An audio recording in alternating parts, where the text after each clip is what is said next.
When your body tells you to stop, you have used 40% of your actual capacity. That is the claim. And it comes not from a motivational speaker, from a man who completed more than 60 ultramarathons, ran 100+ miles through injuries that most doctors said should have ended his training permanently, became a Navy SEAL after failing the entrance process twice, and broke the world pull-up record, all while suffering from documented heart conditions and joint damage. David Goggins did not have superior genetics. He had a system, a specific, repeatable method for overriding the mind's default quit signal. Today, we break that system down into 5 elements you can actually use. The mind quits long before the body. This is not motivational rhetoric. It is the finding of performance researchers studying high-stress, high-endurance environments across multiple decades. The sensation of exhaustion, the overwhelming urge to stop, to ease off, to choose comfort, arrives as a signal from the brain, not from the body's actual physiological limits. And that signal is almost always premature. Goggins, through extreme trial and deliberate self-study, arrived at a number, 40. When you feel finished, you have used approximately 40% of your actual capacity. The remaining 60% exists. But it is locked behind a door the mind will not open without a specific system. Today, we build that system. Goggins' first tool is brutal. He calls it the accountability mirror. Every morning, he stands in front of a mirror and tells himself, not what he wants to hear, but what is true, where he is, where he said he'd be, the gap between those two things. No softening, no excuses accepted. He writes his commitments on sticky notes and places them on the mirror, so the evidence is permanent and unavoidable. This is not self-abuse. It is self-honesty, which Goggins identifies as the foundational prerequisite for any real performance improvement. Most people give themselves enormous amounts of permission to underperform, reframing failure as circumstance, converting avoidance into strategy. The accountability mirror removes that permission. The implementation. Each morning, spend 2 minutes in front of a mirror. State aloud, not in your head, the gap between where you said you'd be and where you actually are. Then state what today's action will be to close that gap. The practice is uncomfortable. It is designed to be. Discomfort is the signal that honesty has made contact. Goggins uses a specific metaphor for mental toughness development. Callusing. Just as repeated friction toughens skin into callus, repeated voluntary exposure to discomfort builds a thickened, more durable psychological tolerance. He deliberately chooses the uncomfortable option over the comfortable one. Not because comfort is wrong, but because consistent avoidance of discomfort produces a mind that collapses under pressure when pressure is non-optional. This is not about suffering. It is about building a reference library of, I have been here before, and I made it through. Every voluntary hard thing, a cold shower, a difficult conversation, an extra mile, an interrupted comfort, adds a data point to that library. The implementation. Identify one thing you have been avoiding that would build you. Do it this week. Not because it will be pleasant, because the evidence of having done it changes how you relate to the next hard thing. Callus is built by friction, not by avoidance.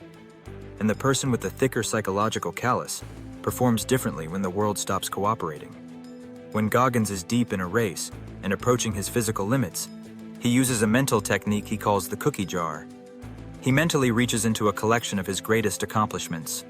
Moments of past suffering survived, challenges overcome, times he thought he couldn't continue but did. He pulls one out, recalls it in sensory detail, and uses the evidence of who he has already been as fuel for who he needs to be right now. This is a remarkably sophisticated application of what psychologists call self-efficacy theory, the principle that belief in your capacity to perform is built primarily on evidence of past performance. You cannot build genuine self-efficacy from affirmations. You build it from evidence. The implementation. Start building your cookie jar now. Write down, in detail, 5 times in your life when you did something you didn't think you could do. When you hit a wall in the future, you have a jar to reach into. The evidence already exists.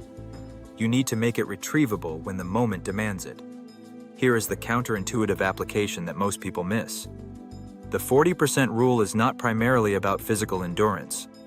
Goggins applies it to every domain of performance: intellectual, emotional, creative, professional. When you feel like you've given everything to a project and there's nothing left, you are at 40%. When you feel like you can't have another difficult conversation, you are at 40%. When you feel like you've pushed your business as far as it can go, you are at 40%. The wall is not the limit. It is the beginning of the real territory. The implementation. The next time you hit a wall in any domain, don't ask, "How do I get through this?" Ask instead, "What would I do if I had 60% more capacity available to me right now?" Then act from that assumption. Not by manufacturing false energy, by refusing to accept the mind's first surrender signal as the final one. The first surrender signal is a starting line, not a finish line. Every element of Goggins' system runs on a single type of fuel, a specific, non-negotiable reason, not a vague aspiration. A visceral, personally meaningful driver that is more powerful than the discomfort required to reach it. Goggins found his early driver in a profound need to prove, to himself, not to others, that he was capable of something extraordinary, given the circumstances that should have predicted otherwise. He has said repeatedly that motivation is unreliable. It comes and goes.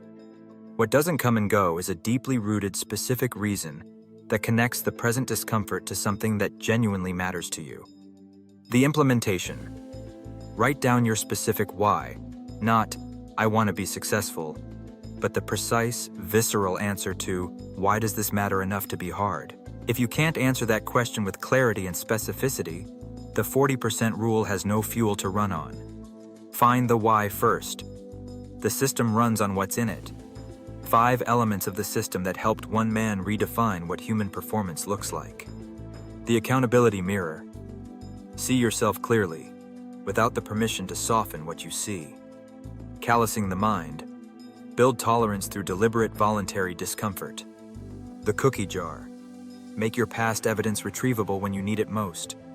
The 40% rule. Reject the first surrender signal as the final word. The why engine. Connect the hard thing to what genuinely matters. You don't need to run 100 miles to use this system.